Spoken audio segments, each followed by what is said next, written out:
संध्योपासन, तर्पण, देवाराधन आदि नित्य कर्मों तथा आशौच का निरूपण। ब्रह्मा जी ने कहा, जो मनुष्य प्रतिदिन शास्त्र विहित क्रियाओं को करता है उसको दिव्य ज्ञान की प्राप्ति होती है। अतः ब्रह्म मुहूर्त में उठकर मनुष्य को धर्म और अर्थ का चिंतन करना चाहिए। उषा काल होने पर विद्वान व्यक्ति सर्वप्रथम अपने हृदय कमल में विराजमान आनंद घन, अजर, अमर, सनातन पुरुष भगवान हरि का ध्यान करे। तदनंतर यथाविधि शौचादि आवश्यक क्रियाओं से निवृत्त होकर पवित्र नदियों में स्नान करे। प्रातःकाल स्नान करने से पाप कर्म करने वाले मनुष्य भी पवित्र हो जाते हैं, इसलिए यत्नपूर्वक प्रातःकाल स्नान करना चाहिए। प्रातःकाल के स्नान की लोगों ने प्रशंसा की है, क्योंकि ये स्नान लौकिक और पारलौकिक दोनों फलों को प्रदान करने में समर्थ होता है। रात्रि में सुखपूर्वक सोए हुए व्यक्ति के मुख से निरंतर लार आदि अपवित्र मल गिरते रहते हैं, अतः संपूर्ण शरीर अपवित्र हो जाता है। इसलिए प्रथमतः स्नान करके ही संध्या वंदनादि के धार्मिक कृत्य करने चाहिए। बिना प्रातःकाल स्नान कृत्य किए संध्या वंदनादि करना उचित नहीं है। प्रातः स्नान करने से अलक्ष्मी, कालकर्णी अर्थात विघ्न डालने वाली अनिष्टकारी शक्तियाँ, दुःस्वप्न एवं दुर्विचार से होने वाले चिंतन के पाप धुल जाते हैं। इसमें संशय नहीं है। ये स्मरणीय है कि बिना स्नान किए गए कार्य प्रशस्त नहीं होते। अतएव होम और जपादि के कार्यों में विशेष रूप से सबसे पहले विधिवत स्नान करना चाहिए। अशक्त होने पर बिना सिर पर जल डाले ही स्नान करने का विधान है। आर्द्र वस्त्र से भी शरीर को पोंछा जा सकता है। इसको कायिक स्नान कहते हैं। ब्रह्म, आग्नेय, वायव्य, दिव्य, वारुण और यौगिक ये 6 प्रकार के स्नान हैं। यथाधिकार मनुष्य को स्नान करना चाहिए। मंत्रों सहित कुश के द्वारा जल बिंदुओं से मार्जन करना ब्रह्म स्नान है। सिर से लेकर पैर तक यथाविधान भस्म के द्वारा अंगों का लेपन आग्नेय स्नान है। गोधूलि से शरीर को पवित्र करना वायव्य स्नान कहा गया है। ये उत्तम स्नान माना गया है। धूप के साथ होने वाली वृष्टि में किए गए स्नान को दिव्य स्नान कहते हैं। जल में अवगाहन करना वारुण स्नान है। योग द्वारा हरि का चिंतन यौगिक स्नान है। इसी को मानस आत्मवेदन, ब्रह्माकार, अखंड चित्तवृत्ति कहते हैं। ये यौगिक स्नान ब्रह्मवादियों के द्वारा सेवित है। इसे ही आत्मतीर्थ भी कहते हैं। स्नान के पूर्व दुग्धधारी वृक्षों से उत्पन्न काष्ठ, मालती, अपामार्ग, बिल्व अथवा करवीर अर्थात कनेर की दातौन लेकर उत्तर या पूर्व दिशा की ओर पवित्र स्थान में बैठकर दांतों को स्वच्छ करना चाहिए और उसे धोकर उसका पवित्र स्थान में त्याग करना चाहिए। तदनंतर स्नान करके देवताओं, ऋषियों और पितृगणों का विधिवत तर्पण करना चाहिए। यहाँ यथाशास्त्र स्नान का अंगभूत आचमन एवं संध्योपासन के अंगभूत आचमन का विधान है। संध्योपासन के अंगरूप में ही कुशोदक बिंदुओं से आपोहिष्ठा आदि वारुण मंत्र एवं यथाविधान सावित्री मंत्र के द्वारा मार्जन करना विहित है। इसी क्रम में ओंकार और भू भुव स्वः इन व्याहृतियों से युक्त वेदमाता गायत्री का जप करके अनन्य भाव से भगवान सूर्य के प्रति जलांजलि समर्पित करे, सूर्यार्घ्य प्रदान करे। इसी क्रम में पूर्व की ओर अग्रभाग वाले कुशों के आसन पर समाहित चित्त से बैठकर प्राणायाम करके संध्या ध्यान करने का श्रुति में विधान है। ये जो संध्या है वही जगत की सृष्टि करने वाली है, माया से परे है, निष्कला, ऐश्वरी, केवला शक्ति तथा तीनों तत्वों से समुद्भूत है। अतः अधिकारी व्यक्ति प्रातःकाल रक्तवर्ण, मध्याह्नकाल शुक्लवर्ण एवं सायंकाल कृष्णवर्ण गायत्री का ध्यान करके गायत्री मंत्र का जप करे। द्विज को सदैव पूर्वाभिमुख होकर संध्योपासन करना चाहिए। संध्या कृत्य से रहित ब्राह्मण सदा अपवित्र रहता है। वो सभी कार्यों के लिए अयोग्य होता है। वो जो भी अन्य कोई कार्य करता है उसका कुछ भी फल उसे प्राप्त नहीं होता। अनन्यचित्त होकर वेद पारंगत ब्राह्मणों ने विधिवत संध्योपासन करके अपने पूर्वजों के द्वारा प्राप्त उत्तम गति को प्राप्त किया है। संध्योपासन का त्याग कर जो द्विजोत्तम अन्य किसी धर्म कार्य के लिए प्रयत्न करता है उसे 10,000 वर्षों तक नरक भोग करना पड़ता है। अतः सभी प्रकार का प्रयत्न करके संध्योपासन अवश्य करना चाहिए। उस संध्योपासन कर्म से योगमूर्ति परमात्मा भगवान नारायण पूजित हो जाते हैं। अतः अधिकारी को चाहिए कि वो पवित्र होकर पूर्वाभिमुख बैठकर नित्य संयत भाव से 1 सहस्त्र या 100 अथवा 10 बार गायत्री का जप अवश्य करें। गायत्री का 1 सहस्त्र जप उत्तम, 100 जप मध्यम तथा 10 बार किया गया जप कनिष्ठ जप कहलाता है। एकाग्रचित्त होकर उदय होते हुए भगवान भास्कर का उपस्थान करें। ऋग्वेद, यजुर्वेद तथा सामवेद में आए हुए विविध सौर मंत्रों से देवाधिदेव महायोगेश्वर भगवान दिवाकर का उपस्थान करके पृथ्वी पर मस्तक टेक कर मंत्र से प्रणाम करें। शांत स्वरूप भगवान भास्कर, आप सृष्टि, स्थिति और संहार इन तीनों के कारणों के कारण हैं। आप ज्ञान स्वरूप हैं। मैं आपको आत्मनिवेदन करता हूँ। आप ही परब्रह्म हैं। आप ही ज्योति स्वरूप, अप स्वरूप, रस रूप तथा अमृत स्वरूप हैं। भू भुव स्वः ये तीनों आप ही हैं और आप ही ओंकार रूप, सर्वस्वरूप रुद्र तथा अविनाशी हैं। आपको नमस्कार है। इस उत्तम आदित्य हृदय स्तोत्र का जप करके भगवान दिवाकर को प्रातः और मध्याह्न तथा सायंकाल में नमस्कार करना चाहिए। इसके पश्चात घर आकर के ब्राह्मण पुनः विधिवत आचमन करे। तदनंतर उसे अग्नि को प्रज्वलित करके विधिवत भगवान अग्निदेव को आहुति प्रदान करनी चाहिए। मुख्य अधिकारी की अशक्तावस्था में उसकी आज्ञा प्राप्त करके ऋत्विक पुत्र अथवा पत्नी, शिष्य या सहोदर भ्राता भी हवन करे। मंत्र विहीन एवं विधि की उपेक्षा करके किया गया कोई भी कर्म इस लोक या परलोक में फल देने वाला नहीं होता। तदनंतर देवताओं को नमस्कार करके अर्घ्य, पाद्य, चंदन, सुगंधित पदार्थों का अनुलेपन, वस्त्र तथा नैवेद्य आदि पूजा के उपचारों को निवेदन कर गुरु का पूजन करे और उनके हित साधन में लग जाए। तत्पश्चात प्रयत्न पूर्वक यथाशक्ति द्विज को वेदाभ्यास करना चाहिए और उसके बाद इष्ट मंत्रों का जप, वेद पारायण करके शिष्यों के अध्यापन कार्य में प्रवृत्त होना चाहिए। वो शिष्यों को वेदार्थ धारण कराए और दत्तचित्त होकर वेदार्थ का विचार करे। द्विजोत्तम धर्मशास्त्र आदि विविध शास्त्रों का अवलोकन करे और वेदादि निगम शास्त्रों, उपनिषदों तथा व्याकरण आदि वेदांगों का अच्छी प्रकार अवलोकन करे। इसके बाद वो पुनः योगक्षेम के लिए राजा या श्रीमान के पास जाए और अपने परिवार के लिए विविध प्रकार के अर्थों का उपार्जन करे। इसके पश्चात मध्याह्न काल के आने पर स्नान करने के लिए शुद्ध मिट्टी, पुष्प, अक्षत, तिल, कुश और गोमय, गाय के गोबर आदि पदार्थों को एकत्र करना चाहिए। उसके बाद नदी, देव, पोखर, तडाग या सरोवर में जाकर स्नान करे। प्रत्येक दिन तडाग, सरोवर या नदी आदि से 5 मृत्तिका पिंड बिना निकाले स्नान करना दोषयुक्त होता है। अतः 5 पिंड मिट्टी निकाल करके ही स्नान करना चाहिए। स्नान के समय स्नान के लिए लाई गई मिट्टी के एक भाग से सिर धोना चाहिए, दूसरे भाग से नाभि के ऊपरी भाग को और तीसरे भाग से नाभि के नीचे का भाग तथा मृत्तिका के छठे भाग से पैरों का प्रक्षालन करना चाहिए। इन मृत्तिका पिंडों को परिमाण में पके हुए आंवले के फल के समान होना चाहिए। मृत्तिका के समान ही गोमय स्नान भी होना चाहिए। तदनंतर शरीर के अंगों को विधिवत धोकर आचमन करके स्नान करना चाहिए।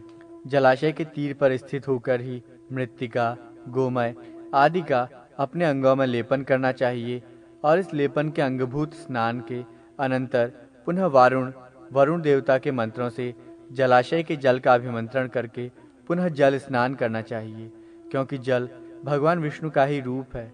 ये स्नान की प्रक्रिया प्रणव स्वरूप भगवान सूर्य का दर्शन कर जलाशय में 3 बार निमज्जन डुबकी लगाना से पूरी होती है। तदनंतर स्नानांग आचमन करके मंत्र से आचमन करे। हे जलदेव, आप समस्त प्राणियों के अंतःकरण रूपी गुहा में विचरण करते हैं। आप सर्वत्र मुख वाले हैं। आप ही यज्ञ हैं। आप ही वशटकार हैं। आप ही ज्योति स्वरूप तेज और आप ही अमृतमय रस स्वरूप हैं। द्रुपदादिव इस मंत्र का 3 बार उच्चारण अथवा प्रणव एवं व्याहृतियों सहित सावित्री मंत्र का जप करना चाहिए। विद्वान अघमर्षण मंत्र का जप करे। तदनंतर ओम आपो हिष्ठा मयो भुवः इदमापः प्रवहत तथा व्याहृतियों से मार्जन करना चाहिए। अनंतर आपो हिष्ठा इत्यादि मंत्रों के द्वारा अभिमंत्रित जल से अघमर्षण मंत्र का 3 बार जप करते हुए अघमर्षण संपन्न करना चाहिए। अघमर्षण के अनंतर द्रुपदादिव आदि मंत्र अथवा गायत्री मंत्र या तद्विष्णु परमं पदम आदि मंत्र अथवा प्रणव की आवृत्ति करनी चाहिए और देवाधिदेव श्री हरि का स्मरण करना चाहिए। जिस जल को हाथ में लेकर अघमर्षण क्रिया एवं मार्जन क्रिया संपन्न की जाती है, उस जल को अपने सिर पर धारण करने से सभी प्रकार के पातकों से मुक्ति मिलती है। संध्योपासन के अनंतर आचमन करके सदा परमेश्वर का स्मरण करना चाहिए। पुष्प से युक्त अंजलि को शिरोभाग से लगाकर सूर्य का उपस्थान करना चाहिए और उपस्थान के बाद अपनी अंजलि के पुष्पों को भगवान सूर्य के चरणों में अर्पित करना चाहिए। उदित होते हुए सूर्य को नहीं देखना चाहिए, अतः विशेष मुद्रा द्वारा ही उनका दर्शन करना चाहिए। ओम उदुत्यम चित्रम तच्चक्षु इन मंत्रों से तथा ओम हंसः शुचिशद इस मंत्र से और सावित्री के विशेष मंत्र से एवं अन्य सूर्य से संबंधित वैदिक मंत्रों से सूर्य का उपस्थान करना चाहिए। तदनंतर पूर्वाग्र कुशाओं के आसन पर बैठकर सूर्य का दर्शन करते हुए समाहित चित्त से गायत्री मंत्र एवं अन्य विहित मंत्रों का जप करना चाहिए। मंत्र जप के लिए स्फटिक, रुद्राक्ष अथवा पुत्रजीव, जीवंतिका या अब्जाक्ष से निर्मित माला का प्रयोग करना चाहिए। यदि आर्द्र वस्त्रों वाला हो तो जल के मध्य खड़े होकर जप करना चाहिए, अन्यथा सूखे वस्त्रों की स्थिति में पवित्र भूमि में कुशासन पर बैठकर एकाग्रचित्त होकर जप करना चाहिए। जप के पश्चात प्रदक्षिणा कर भूमि पर दंडवत नमस्कार करना चाहिए। तदनंतर आचमन करके यथाशक्ति अपनी शाखा के अनुसार स्वाध्याय करे। उसके बाद देवों, ऋषियों और पितरों का तर्पण करना चाहिए। मंत्रों के प्रारंभ में ओंकार का और अंत में नमः का प्रयोग कर प्रत्येक देव, ऋषि और पितृ का तर्पण कर रहा हूँ ऐसा कहकर तर्पण करे। देवताओं और मरीच्यादि ब्रह्मर्षियों का तर्पण अक्षत और जल के साथ करना चाहिए। पितृगणों, देवों और मुनियों के लिए अपने शाखा सूत्र के विधान से भक्ति पूर्वक तर्पण करे। तर्पण जलांजलियों के द्वारा करे।